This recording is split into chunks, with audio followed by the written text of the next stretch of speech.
Boas-vindas ao Conexão Sindusfarma, o podcast que te conecta com as principais tendências e discussões da indústria farmacêutica. Eu sou Estevão Riso e no quarto episódio do nosso podcast a gente vai falar sobre um tema delicado, mas necessário. Como que a corrupção afeta a área da saúde no Brasil? Esse é um tema essencial, importantíssimo de ser discutido, afinal, a corrupção é um problema grave, histórico no Brasil, no mundo, em praticamente todas as áreas, tanto na esfera pública quanto na privada. A corrupção desvia recursos, gera ineficiência, atrasos, e na área da saúde os efeitos são ainda mais dramáticos, porque levam a carências estruturais que impactam negativamente a qualidade do atendimento, o acesso da população aos serviços e ao uso eficiente dos recursos. Então, para guiar a gente nessa conversa, temos a honra de receber o Roberto Liviano. Ele é procurador da Justiça em São Paulo, integra o Ministério Público de São Paulo desde 1992 e desde 1996 ele se dedica ao combate anticorrupção, que foi tanto o tema de doutorado dele na USP como de alguns livros publicados no Brasil e na Europa, entre eles um chamado A Corrupção na História do Brasil, do qual ele é o organizador. Ele também idealizou e preside o Instituto Não Aceito Corrupção, é articulista dos jornais Folha de São Paulo e O Globo, colunista semanal do Poder 360 e da Rádio Justiça do STF. Então, que currículo e que trabalho importantíssimo que ele desempenha. Roberto, para começar, eu já quero pegar direto no ponto da nossa conversa, que é, se o direito à saúde é um dos direitos fundamentais assegurado pela Constituição Federal, a gente pode afirmar que a corrupção é um fator significativamente obstrutivo desse direito? Infelizmente, sim. A corrupção que, nos últimos 10 anos, ela vem despontando como principal preocupação, principal ponto de angústia dos brasileiros, e recente pesquisa reafirmou isso. A primeira pesquisa que mostra isso é a Datafolha de 2015, e recentemente, de novo, a corrupção desponta como uma preocupação grave dos brasileiros. E a saúde, o direito à saúde, é um dos direitos fundamentais, não é? Se você tem desvio de verbas destinadas à saúde, você tem a corrupção obstruindo o direito à saúde pública. Sim. Quem são os maiores prejudicados? As pessoas que, para terem direito à saúde, dependem do Sistema Único de Saúde. Quem tem condições de ter plano de saúde particular, podem se socorrer destes planos. Mas as pessoas mais pobres, mais humildes, que dependem do Sistema Único de Saúde, quando ocorrem desvios de verbas, estas pessoas são as maiores prejudicadas. Por isso eu costumo dizer, Estevão, que quando temos corrupção, além de termos obstrução ao direito à saúde, obstrução ao direito à educação pública, ao saneamento básico, à moradia, nós temos também o agravamento da desigualdade social, porque essas pessoas ficam ainda mais prejudicadas. Portanto, quem é mais prejudicado com a corrupção? Os mais pobres, Sim. Os mais humildes. Ela atinge mais as pessoas mais vulneráveis. Como sempre, né? É sempre lá que vai, né? Infelizmente. E aí, seguindo nessa linha, eu queria te perguntar se existem casos bem-sucedidos de prevenção à corrupção, principalmente quando a gente fala na área da saúde, e em específico sobre compras públicas?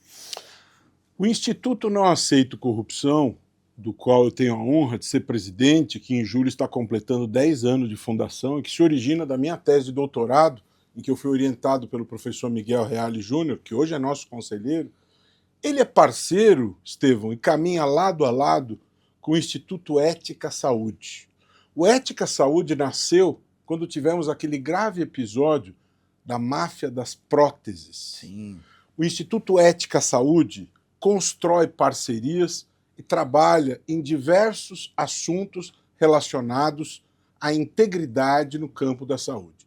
Eu diria que o Ética Saúde, inclusive nós estamos participando de um trabalho relacionado ao índice de percepção da corrupção no âmbito da saúde, tem diversas ações, diversas iniciativas relacionadas à integridade, à prevenção da corrupção, que são exemplos bem-sucedidos, como o Marco de Consenso Brasileiro para a colaboração ética multissetorial no âmbito da saúde. Eu diria que esse é um bom exemplo, um exemplo bem-sucedido. Houve celebração de termos de cooperação com a AGU, com o Tribunal de Contas da União. O Instituto Ética Saúde é um bom exemplo nacional, bem sucedido, no campo da promoção da integridade, do enfrentamento à corrupção, no plano da saúde. Roberto, passada mais de uma década da promulgação da lei anticorrupção, a gente já chegou onde devia chegar, a gente tá pelo menos chegando perto de um patamar ideal, e nesse período já foi possível implementar alguma coisa mínima anticorrupção? Essa pergunta é muito importante. A Lei 12.846 e a Lei 12.850, que foram leis que nasceram numa época próxima, que foi junho de 2013, naquela época o Brasil viveu importantes transformações sociais. Nós tínhamos no Brasil, Estevão, as jornadas de junho. As pessoas foram às ruas, inicialmente para reivindicar questões referentes à tarifa de ônibus, mas isso se ampliou, e se ampliou muito. As pessoas começaram a reivindicar uma série de outras coisas. Entrou em pauta, por exemplo, a questão do poder de investigação do Ministério Público, a PEC 37. Ergueram-se bandeiras reivindicando a manutenção do poder de investigação criminal do Ministério Público. E dentro desta agenda ampla, Estevão, estava em discussão um projeto de lei relacionado ao marco legal do compliance no Brasil. O Brasil era um dos poucos países do mundo que não tinha regulação em relação a esta questão da integridade. E o Brasil tinha se comprometido a fazer uma lei disciplinando isso. Então a presidente Dilma entendeu que era uma boa oportunidade de oferecer isto para a sociedade. Então esta lei foi promulgada, foi sancionada, é um produto das jornadas de junho, assim como a Lei 12.850, que trata da delação premiada, que foi um instrumento muito usado pela Operação Lava Jato. Esse ciclo de 10 anos, como você perguntou, foi um ciclo virtuoso, suficiente? Ele foi importante, mas ele está longe de ser suficiente. Por quê? Porque nós estamos falando, Estevão, de uma mudança cultural. Sim. E mudanças culturais não acontecem em 10 anos. Não é? Muitas empresas investiram em compliance, integridade, solidificaram uma política de integridade, perceberam-se avanços, mas nós estamos longe do ideal. Não é? O que seria o ideal? Que nós tivéssemos no Brasil o segmento empresarial inoculando no DNA dos seus negócios a ideia da integridade. Podemos dizer que nós temos isso? Não, não podemos dizer. Antes da Lei 12.846, as grandes empresas, as multinacionais, por força já da FCPA americana de 77, já adotavam isso. Já percebiam que as fraudes, os atos de corrupção, geravam dano reputacional. Então isso não era propriamente novidade. Desde a Lei 12.846 de 2013 para cá, isso se ampliou, mas nós estamos longe do ideal. Né? Nós avançamos, nós evoluímos, mas nós temos que avançar mais. Mudança cultural, Estevão, acontece ao longo das gerações. É necessário que haja um compromisso de continuarmos avançando em relação à agenda da integridade. O topo das organizações precisa estar comprometido com isso. Precisamos de treinamento, capacitação contínua, checagem no sentido de verificar se isso de fato está sendo implementado. Não adianta uma tabuleta na porta, temos compliance. É necessário verificar a efetividade disto no dia a dia da ação das organizações. E lembrando, compliance não é só nas empresas privadas, é nas organizações não governamentais, é no setor público, é nos partidos políticos, que fogem do compliance como o diabo foge da cruz. E não pode ser assim. Então dá para dizer que foi um passo positivo na escada. Sem dúvida. Uma outra coisa que eu quero entrar é quando a gente fala sobre governo eletrônico. Então a gente tem uma série de novas ferramentas, novas tecnologias que estão surgindo, a gente tem inteligência artificial, tem bastante coisa vindo. Você acredita que essas ferramentas podem e vão ajudar nesse combate à corrupção? E se sim, de que forma que isso vai ajudar? Essa é a pergunta do momento, né? A gente tem agora bastante coisa acontecendo, né? Sem sombra de dúvida, a tecnologia ela é uma novidade absolutamente importante em todas as áreas em que o ser humano está presente. A questão é que nós precisamos saber lidar com as novidades inerentes à tecnologia. Por exemplo, no mundo processual, né, surgiu a ideia das audiências por videoconferência. Quando isso foi trazido, foi uma grande surpresa, muitos advogados contestaram, disseram que aquilo violava a ampla defesa, porque havia identidade física do juiz, que o juiz tinha que haver o olho no olho entre o réu e o juiz. Mas com o passar do tempo, uma série de fatores foram apresentados, a economia, as distâncias enormes que os presos deveriam ser submetidos para ser trazidos ao fórum, um advogado em cada ponta, um no presídio, um no fórum, e com o tempo, a novidade da videoconferência, a novidade tecnológica, ela foi assimilada. Né? Então veja, eu sou totalmente favorável ao uso da tecnologia, mas a tecnologia precisa ser muito bem, o uso da tecnologia precisa ser muito bem planejado. Porque da mesma maneira que você pode ter a tecnologia positiva, você pode ter a tecnologia a serviço da fraude. E o Brasil é campeão mundial de crimes cibernéticos. Né? Agora nós temos a inteligência artificial e a quantidade de crimes praticados com tecnologia é absurda. Né?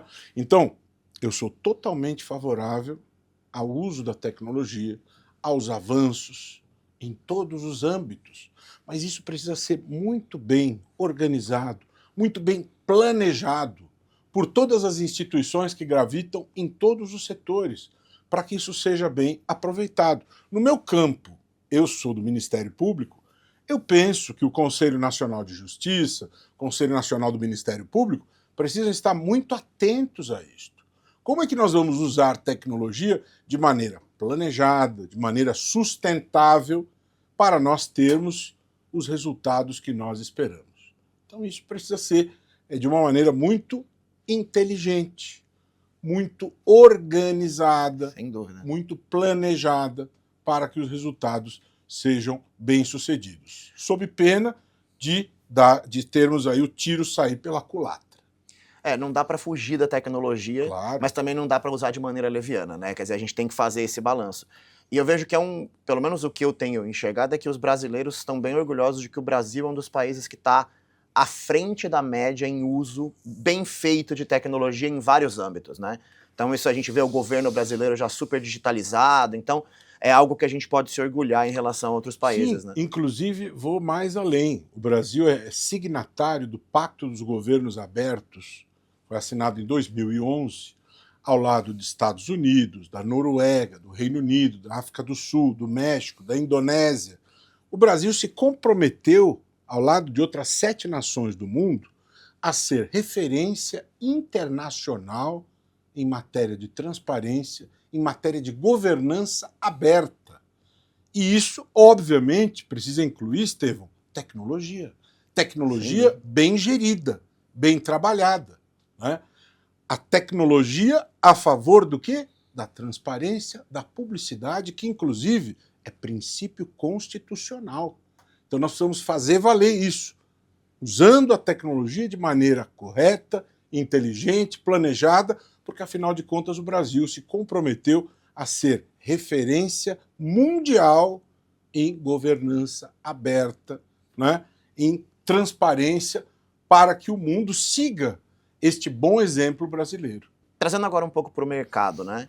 De que maneira que você acredita que esses atos de corrupção impactam, principalmente na questão de previsibilidade de negócios no Brasil? A corrupção, eu costumo dizer, eu estudei esse assunto, tive a oportunidade de me debruçar sobre isso por ocasião da minha tese de doutorado. A corrupção, que muitos podem definir de várias maneiras, eu costumo dizer que a corrupção é um ato de abuso de poder em que se visa obter algum tipo de vantagem. Desta maneira, e a partir desses elementos, é muito importante observar o seguinte: o que o empresário honesto, o que o empresário correto espera que ocorra diante de um ato de corrupção. Porque houve gente que disse, Estevão, diante de todos esses escândalos que ocorreram no Brasil, que a corrupção destruiu a economia. Você deve ter ouvido esta frase, eu também ouvi, mas na verdade esta frase precisa se tomar muito cuidado com ela, porque se você observar a Convenção da OCDE de 1997, da qual o Brasil é signatário em 2001, e se entende que a Convenção da OCDE é o turning point mundial em matéria de enfrentamento à corrupção, não é? Se você observar o artigo 5º da Convenção da OCDE, está expresso lá. Não se pode deixar de enfrentar a corrupção sob o argumento de dano à cadeia produtiva. E é natural que seja assim. O que um empresário honesto, honrado, íntegro, trabalhador espera que ocorra diante de um ato de corrupção? Que ela seja investigada e que ela seja punida. Sim. Por quê? Porque a corrupção, ela altera o jogo de maneira a que o indivíduo que abusa do poder leva vantagem. E as coisas ficam fora de controle. E se perde a previsibilidade nos negócios. E sem previsibilidade, né? Sem previsibilidade, o jogo fica injusto.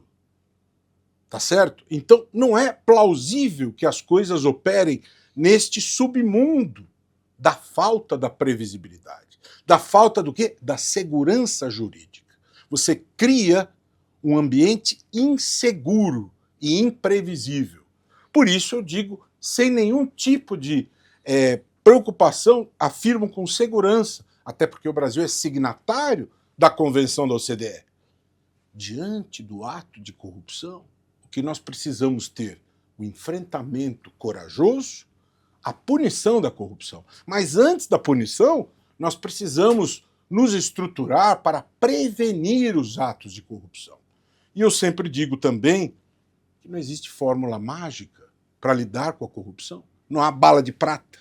Sim. Não há capa de super-heróis. De vez em quando aparecem os indivíduos aí posando em capas de super-heróis, dizendo que eles têm a fórmula mágica. São picaretas. Não devemos acreditar nesse tipo de gente, porque não existe fórmula mágica. Não há como extinguir a corrupção. Da mesma maneira que não há como extinguir a violência ou a desigualdade. Você controla a corrupção, com planejamento, com políticas públicas. Então, especificamente aí, a corrupção abala a previsibilidade dos negócios, a segurança jurídica, ela gera um ambiente inseguro. E isso não é bom para o mercado, isso não é bom para a competição. E a competição é saudável para a economia. Quer dizer, se a gente quer deixar de ser o país do futuro e virar o país do presente, a gente precisa de instituições fortes e empresas competitivas, e a corrupção impacta exatamente nesses dois pontos, né? Exatamente. E também uma política tarifária justa. Não é? Isso é um princípio econômico. Paul Krugman, em 2008, ganhou o Prêmio Nobel de Economia tratando de comércio global. E como que se equilibra o comércio global? Com tarifas justas. Quando você impõe tarifas abusivas, você quebra a lógica do equilíbrio do comércio global. Você desequilibra. Isso é um ato de megalomania, de abuso de poder. Então nós precisamos do uso equilibrado da política tarifária, sob pena de quebrarmos o equilíbrio no mundo, que é globalizado. É perigoso isso. É danoso para o mundo. Agora eu quero entrar um pouco no INAC. Queria que você explicasse um pouco o que é o INAC. E pelo que a gente conversou antes, o INAC vai ter um evento agora em novembro, que vai ser o 10º seminário Caminhos contra a Corrupção. Então, o que é o INAC? Quais os objetivos desses seminários? Quais são as suas expectativas para ele?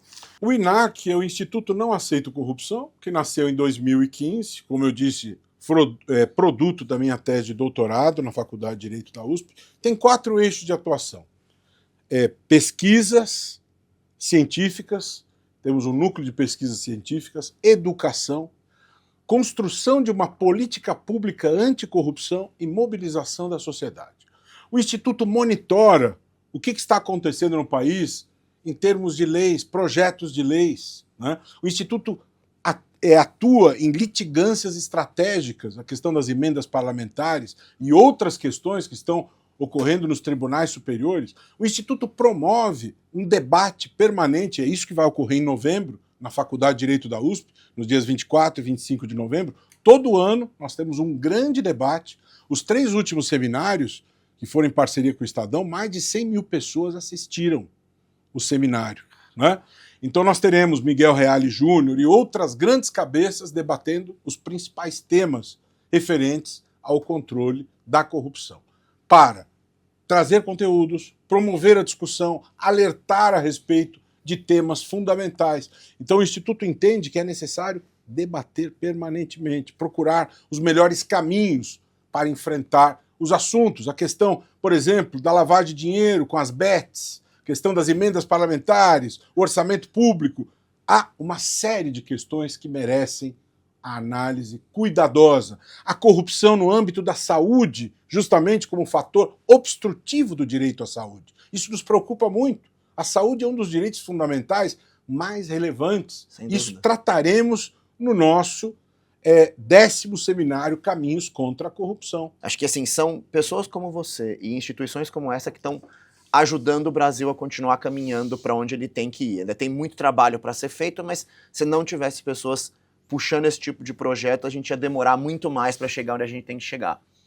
E uma outra coisa que a gente comentou antes, quando a gente estava conversando, foi sobre a premiação. Vocês tiveram uma premiação recente sobre integridade. Pode falar um pouco só sobre essa premiação e pelo que você comentou, ela lotou o municipal, o que é? Entra um pouco em detalhes sobre isso. Nós criamos um prêmio, Estevão, em 2016, e a ideia raiz do prêmio era trabalhar o mundo acadêmico, né? Premiar os melhores papers de alunos de graduação e pós-graduação, trazendo as melhores ideias, as mais inovadoras, criativas, disruptivas. Mas à medida que nós fomos aprendendo, à medida que foram surgindo ideias mais amplas, as categorias foram sendo ampliadas, né? Então nós ampliamos no sentido de termos aí também tecnologia e inovação, boas práticas de governança corporativa no âmbito público e no âmbito privado, experiência profissional, né? Jornalismo investigativo, jornalismo local, e este ano acrescentamos integridade no esporte. Portanto, são sete categorias, e a qualidade dos trabalhos absolutamente extraordinária, e trabalhos das 5 regiões do país. Portanto, o prêmio cada vez mais se consolida como um prêmio nacional. Fantástico. Então o crescimento não é só quantitativo, é qualitativo. Não é? Trabalhos muito relevantes em todo o país. Lotamos o municipal no dia 16 de junho, 1.500 pessoas presentes. O prêmio foi apresentado pela Eliane Cantanhede, da Globo News, e o Luiz Guilherme. Foi um evento histórico, transmitido ao vivo pela TV Cultura, né? E estamos aí nesta jornada, querendo cada vez mais ampliar o alcance do prêmio. Temos uma parceria com o Centro Universitário Univem. Vamos publicar um e-book com os 21 trabalhos premiados, né? E a ideia do prêmio é justamente essa, é trazer um conjunto de novas ideias que possam impactar na evolução no combate à corrupção. Estamos criando aí uma nova categoria, isso foi ideia do professor Miguel Reale Júnior, premiar a implantação concreta de ideias premiadas em edições anteriores. A categoria se chama Em Prática.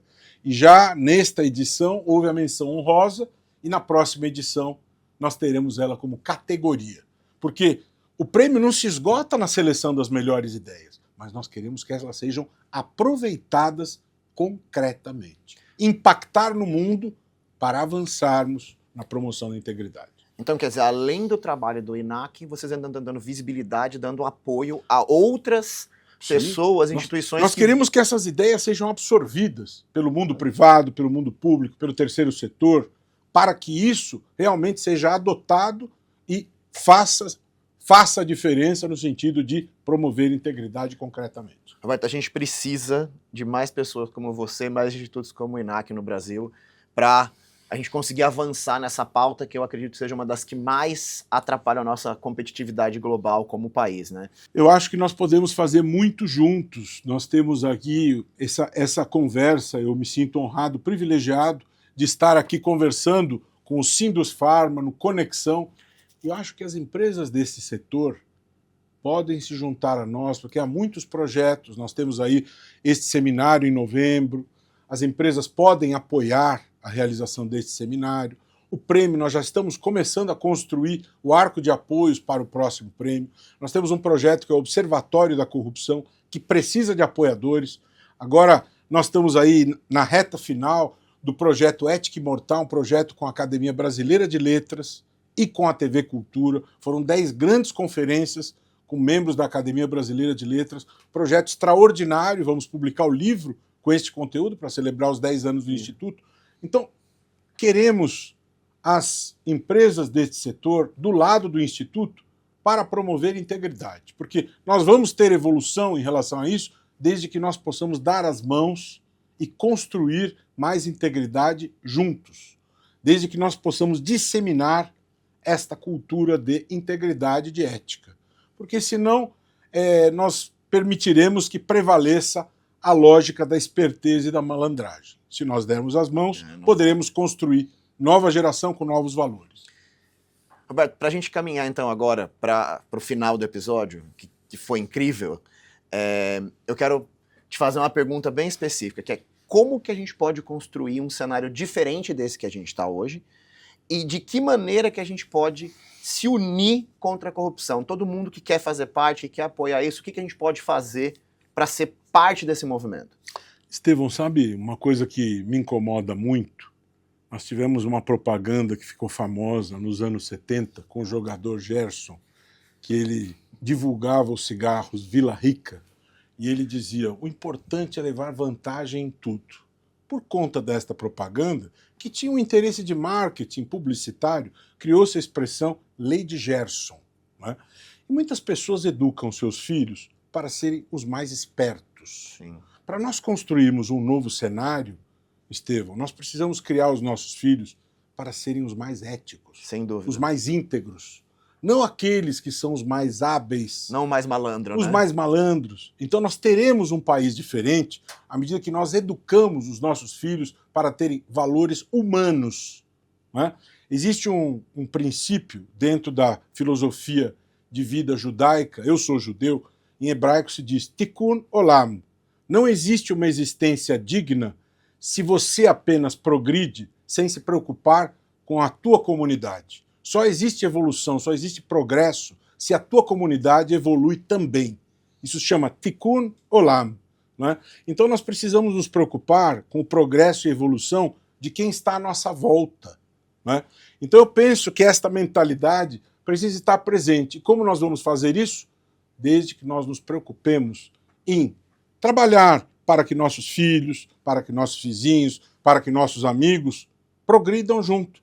O Instituto Não Aceita Corrupção, o INAC, há 10 anos procura fazer a diferença, né? No final do ano passado, o ministro Flávio Dino deu um despacho numa dessas ações constitucionais, determinando o bloqueio de 4,2 bilhões em emendas de comissão e determinou que viessem as atas referentes a estas emendas. Isso foi trabalho do INAC. Fantástico. Este panetone amargo de fim de ano, por causa da opacidade, foi servido pelo nosso Instituto. Incrível. Então, não há como caminhar sem transparência. Então, nós procuramos fazer a nossa diferença. Quem quiser se juntar a nós, para nós é muito importante que nós podemos trabalhar, evoluir e progredir, mas cada um na sua esfera individual pode fazer a diferença, com seus filhos, com seus amigos, nas suas comunidades, na sua esfera profissional. Assim nós poderemos desenhar um futuro melhor. Roberto, se as pessoas que estão ouvindo a gente aqui seguirem isso, só de, né, vamos deixar de ser malandro e vamos ser mais ético, vamos pensar mais na nossa comunidade, acho que a gente já tem um grande caminho aí, uma grande possibilidade. E outra coisa também, Estevão, convido a seguirem no Instagram, Não Aceito Corrupção e Roberto Livianu Oficial. Fica o convite a nos seguirem no Instagram. Fantástico, a gente vai colocar inclusive na descrição aqui do episódio, você está assistindo, entra na descrição, vão estar os links para conhecer o trabalho, para seguir o Instagram do Roberto, não deixe de fazer, é um trabalho importantíssimo, a gente precisa apoiar esse tipo de trabalho no Brasil. Roberto, só quero agradecer, assim, foi fantástico o nosso papo. Fico lisonjeado de conversar com uma pessoa que está fazendo um trabalho tão importante pelo país, né? Foi uma aula de integridade e de como que isso é fundamental para tudo que a gente faz, não só na nossa vida, mas para a gente que está aqui, né, no Sindusfarma, para saúde, para a indústria farmacêutica. Eu tenho certeza que esse papo marcou quem está aqui ouvindo a gente, vai ficar na cabeça por muito tempo. Então, em nome de toda a comunidade do Sindusfarma, eu quero agradecer pela sua generosidade, que eu conheço a sua agenda, de ter vindo aqui divulgar e passar todo esse conhecimento para a gente. Estevão, eu costumo dizer que há pessoas que têm por hobby colecionar vinhos, outros colecionam charutos, outros colecionam livros. O meu hobby é azucrinar corruptos. Eu tenho direito a ter as minhas escolhas. Isso é o que me dá prazer. Cada um faz as suas escolhas. E para mim foi uma grande honra estar aqui, podcast. Eu espero que isso repercuta e que nós possamos contribuir de alguma maneira a construir mais integridade. E muito obrigado a você que acompanhou o programa de hoje e ficou com a gente aqui até o final. Se você gostou desse conteúdo, se inscreve aqui no canal, porque ainda tem muita coisa incrível por vir e você não vai querer ficar de fora da discussão. Então nos encontramos no próximo episódio do Conexão Sindusfarma.